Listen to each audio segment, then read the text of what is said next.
Hi everyone, welcome to the FAR Community Creators Series. I'm Chaz, and today I have the pleasure of speaking with Sean Starowitz. Hi Sean. Hi, Chaz. Hi, Far. Can you talk to us about what you do and how you got started? I am an artist that's based in Bloomington, Indiana. I'm also the assistant director for the arts for the City of Bloomington. That's actually what brought me to Bloomington. And I, as a practitioner, I've been kind of interested in kind of the challenges of the built environment, right? Like the thinking about urban planning, thinking about how communities are designed, thinking about how natural spaces are maintained. So this idea of the built environment, that's kind of what I mean by the built environment.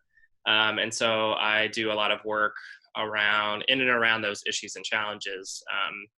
Things like cultural and public memory, and like what we choose to memorialize and what we choose to, how we commission public artworks, those kinds of things. So I kind of wear many hats just because I'm also an arts administrator, like I said, for the City of Bloomington.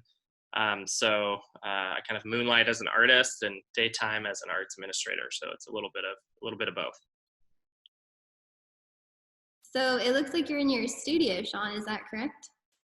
Yes, I'm currently in my studio, which I think ironically does inform a lot of my work because it actually overlooks Rose Hill Cemetery. So my windows in my studio are actually overlooking Rose Hill, which, as many of you may know, before our Frederick Law Olmsted understanding of parks and public parks, cemeteries and grave sites were our public grounds. They were our public spaces where people actually would gather. So that actually might have something to do with my studio work being focused on monuments and memorials, because I'll be constantly, and if my eyes wander, that's what I'm looking at, is overlooking Rose Hill Cemetery. Any special projects you have been working on during COVID? Yeah, it's actually, I've had a pretty busy fall, believe it or not. I've been fortunate to stay busy in the studio. I debuted and did my first limestone piece, which is actually like very much informed by being in Bloomington in Southern Indiana.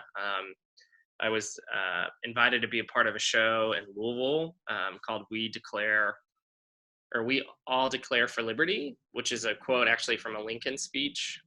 And the show is very much about the kind of political moment of Louisville, Kentucky, right? It's in the national kind of lens with the injustice brought to Breonna Taylor.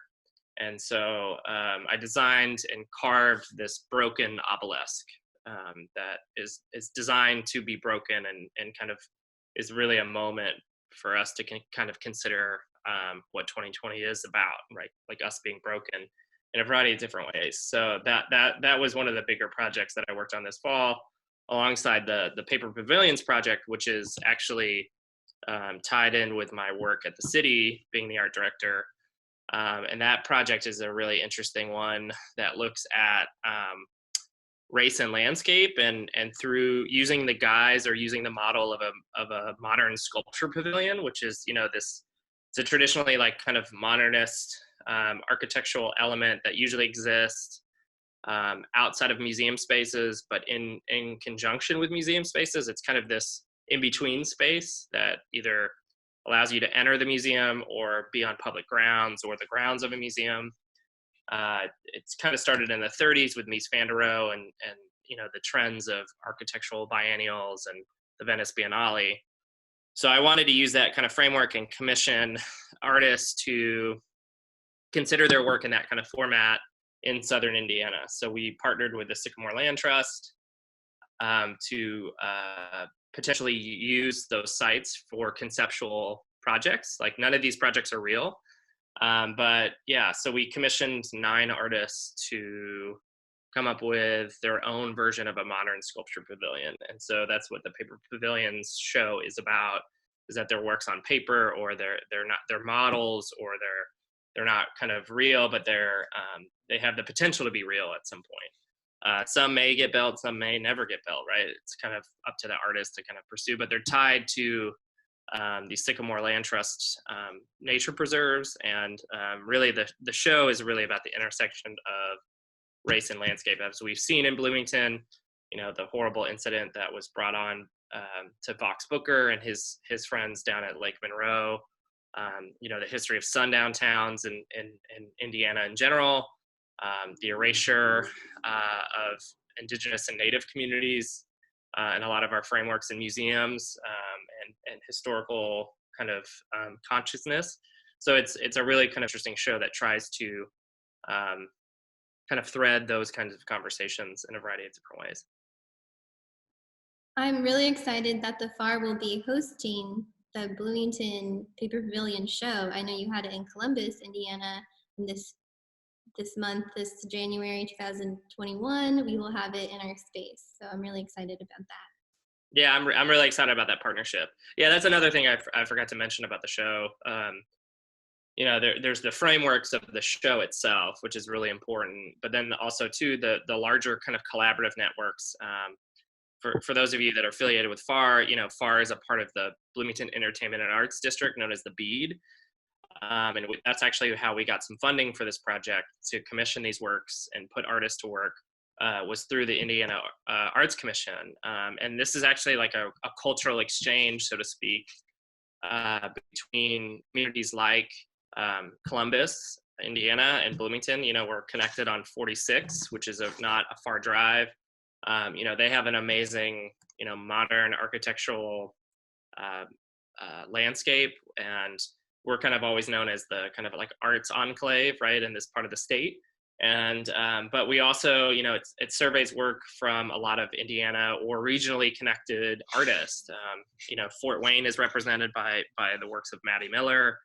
We have a group out of West Lafayette, Richmond, Indiana. So it's a good grab bag of the Midwest, and mainly the Midwest being the state of Indiana.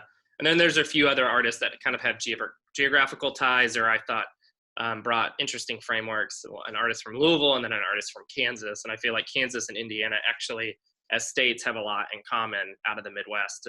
When we say the Midwest, is it upper Midwest? Is it the Plains? Is it Ohio? Is it, so that kind of geographical divide is very difficult in the whole framework of flyover country. So I wanted to try to have those kinds of frameworks, but the partnerships are really key and really unique, between the cultural districts, between the city, between Sycamore Land Trust, which is just such an amazing and important organization for this region, protecting and preserving over 10,000 acres and, all for public use. It's just really, really powerful and important work. You have right now outside your studio a little sculpture garden. Is that correct? That you're doing right now?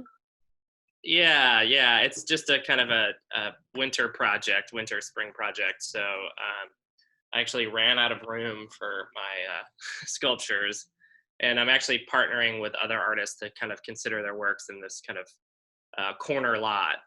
So it's just kind of a way of thinking about the winter and how we can activate different spaces, temporarily speaking, for some installations. So there might be some more installations. It's very early in its stages. What do you like about being an artist here in Bloomington? Yeah, that's a really great question. I've been trying to think about that one for a minute, which is like, I actually don't think a lot of people know that I am an artist, which is kind of a benefit to it, right? I try to make sure that those lines are not blurred at all, right? I'm an administrator and I'm an artist, right? I don't blur those two lines at the city. So for me, it's a really great place to kind of hunker down and be able to do work. I have an amazing studio in an amazing part of town, and having this space, this is like definitely the nicest studio I've ever had, and kudos to Matt Murphy for providing that kind of platform for artists to engage in terms of a studio building. So for me, that's really important, having the space, and having a supportive job that, once I'm off the clock, I can kind of do my own thing, which has been really helpful. And just the kind of unique partnerships, Sycamore Land Trust, the connection to landscape has been really interesting here. I'm really excited about considering where limestone comes from in my work, and exploring that a little bit more, because limestone is just such a monumental material in and of itself. And so exploring that more, having IU here is such an amazing resource in terms of lectures and libraries, and Betsy Starrett at the Grunwald has such impeccable vision for that space. So the shows that come through there are super, super important. IU Cinema and the Black Film Archive, to me, is a really important asset here. As an artist, that I enjoy their programming quite a bit in their conversations. So yeah, it's a world-class community in a variety of different ways, right? Like the MAC, right, is the same footprint as the Met in New York. That's insane.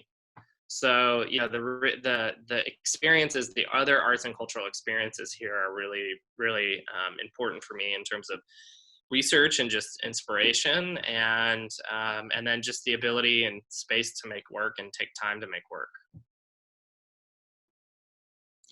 So Sean, how can people find you?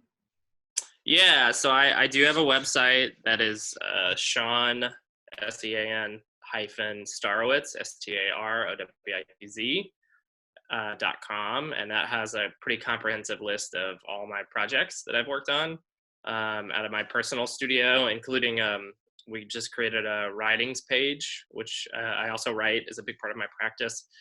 So you can find out more there. The Paper Pavilions project is just paperpavilions.com. You can find out more there. And then on I'm pretty active on Instagram as well, as Starowitz Projects.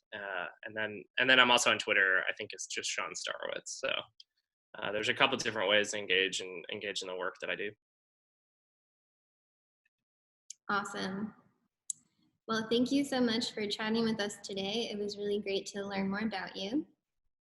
Yeah, thanks for having me, and thanks for doing this. This has been wonderful, Jazz. Thank you. And thanks to FAR for hosting these important conversations to celebrate and highlight Bloomington artists. Yeah, thank you. Tune in next time.